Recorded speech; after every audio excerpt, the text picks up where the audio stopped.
السلام علیکم ورحمۃ اللہ تعالیٰ وبرکاتہ۔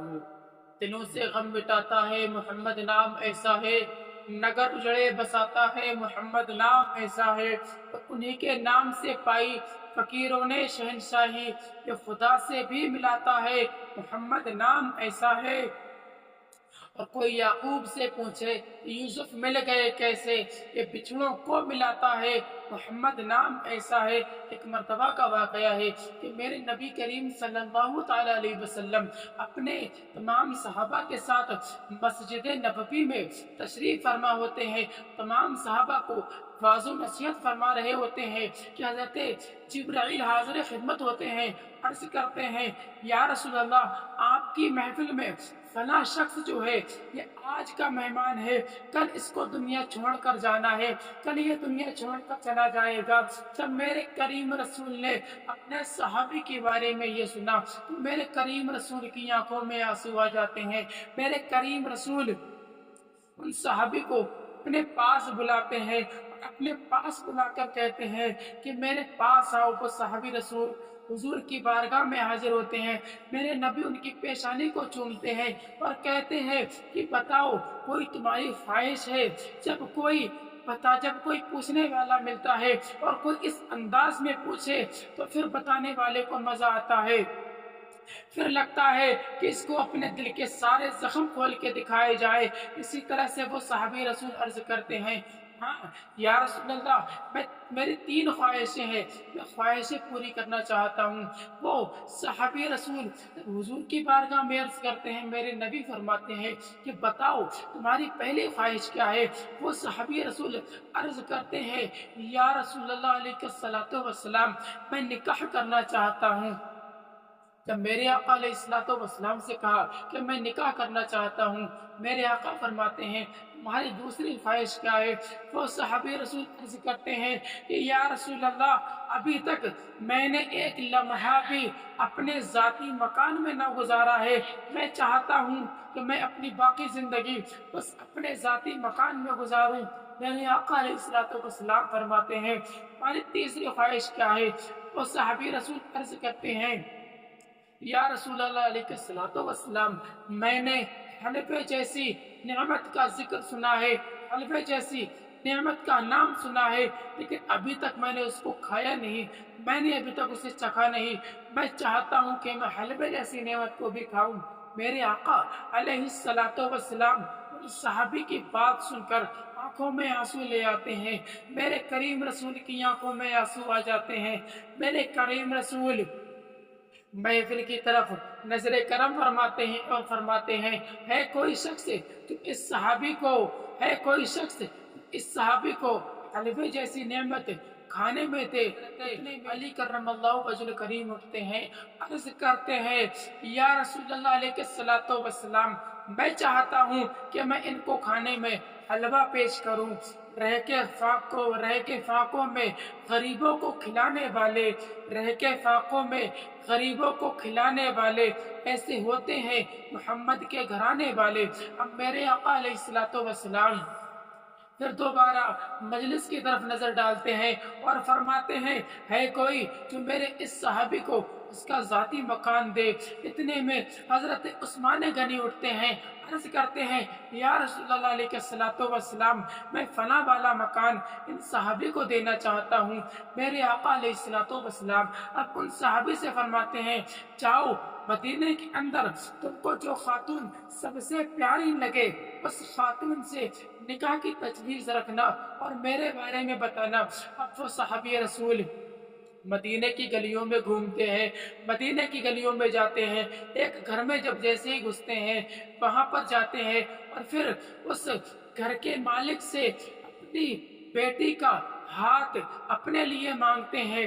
جب وہ صحابی رسول بھی ہوتے ہیں، جب وہ صحابی رسول سنتے ہیں تو ان کی آنکھوں میں آنسو آ جاتے ہیں۔ وہ کہتے ہیں کہ میں اپنی بیٹی کا ہاتھ تمہارے ہاتھ میں نہیں دے سکتا۔ جب وہ صحابی رسول منع کرتے ہیں تو وہ صحابی رسول کہتے ہیں کہ مجھے تو نبی نے بھیجا ہے، آگے تمہاری مرضی ہے۔ اور وہ یہ بات کہہ کے اب اس گھر سے نکلنے کو ہوتے ہیں کہ اچانک گھر کے پردے سے کہ پیچھے سے ایک آواز آتی ہے، وہ خاتون کی آواز ہوتی ہے۔ وہ خاتون جو اس کی لڑکی ہوتی ہے، ان صحابی کی بیٹی ہوتی ہے، وہ عرض کرتی ہے کہ اے ابا جان، اگر میرے نبی کی یہی خواہش ہے کہ میں ان کے نکاح میں جاؤں تو مجھے ان کے نکاح میں دے دیا جائے۔ اگر میرے نبی کسی پاگل کے ساتھ میرا نکاح کرتے تو میں اس پاگل کے ساتھ ہنسی خوشی چلی جاتی، مجھے میرا نکاح ان کے ساتھ کر دیا جائے۔ اب وہ صحابی رسول ان سے کہتے ہیں جاؤ تم نبی کی بارگاہ میں چلے جاؤ، میں اپنی بیٹی کو لے کر کے نبی کی بارگاہ میں آتا ہوں۔ اب وہ مسجد نبوی کی طرف آ جاتے ہیں، حتیٰ کہ مسجد نبوی میں حضور نبی کریم صلی اللہ تعالیٰ علیہ وسلم دونوں کا نکاح فرما دیتے ہیں۔ اب دونوں کا نکاح ہو جاتا ہے۔ نکاح ہونے کے بعد میرے آقا علیہ السلام فرماتے ہیں اب جاؤ تم اپنے ذاتی مکان میں چلے جاؤ۔ اب وہ ذاتی مکان میں جاتے ہیں۔ اب ادھر حضرت علی رضی اللہ تعالیٰ عنہ اپنے گھر سے حلوہ بنوا کر ان کے گھر میں پہنچا دیتے ہیں۔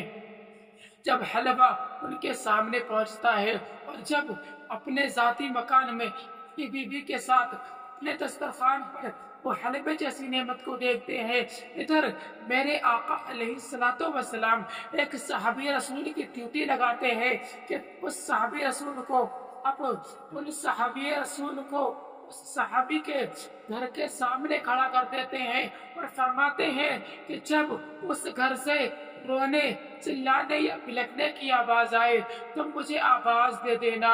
اب وہ صحابی رسول اس دروازے پر پہرا دینے لگتے ہیں، حتیٰ کہ عشاء سے لے کر فجر تک، فجر سے لے کر ظہر تک، ظہر سے لے کر عصر تک، عصر سے لے کر مغرب تک، مغرب سے لے کر عشاء تک، عشاء سے لے کر فجر تک، حتیٰ کہ 3 دن تک وہ پہرا دیتے رہتے ہیں، لیکن کوئی رونے کی آواز نہیں، کوئی چلانے کی آواز نہیں۔ 3 دن کے بعد وہ میرے نبی کی بارگاہ میں حاضر ہوتے ہیں، عرض کرتے ہیں یا رسول اللہ ایسا کچھ بھی معلوم نہیں ہوا۔ اب میرے کریم رسول فرماتے ہیں کہ اب تم وہاں پر مت جانا۔ اب وہ صحابی رسول وہاں پر نہیں جاتے ہیں۔ میرے کریم رسول جب تیسرے دن پھر وہی محفل، وہی میلاد، اسی طرح سے سارے صحابہ میرے محبوب میرے نبی کریم صلی اللہ تعالیٰ علیہ وسلم کی بارگاہ میں حاضر ہوتے ہیں۔ اب وہ صحابی رسول بھی آتے ہیں، ان کے علاوہ کچھ نئے چہرے بھی ہوتے ہیں۔ اب میرے آقا علیہ السلام پھر صحابہ کرام کو واعظ و نصیحت فرماتے ہیں کہ حضرت جبرائیل حاضر خدمت ہوتے ہیں، عرض کرتے ہیں۔ اب پھر میرے آقا فرماتے ہیں اے جبرائیل کیا بنا؟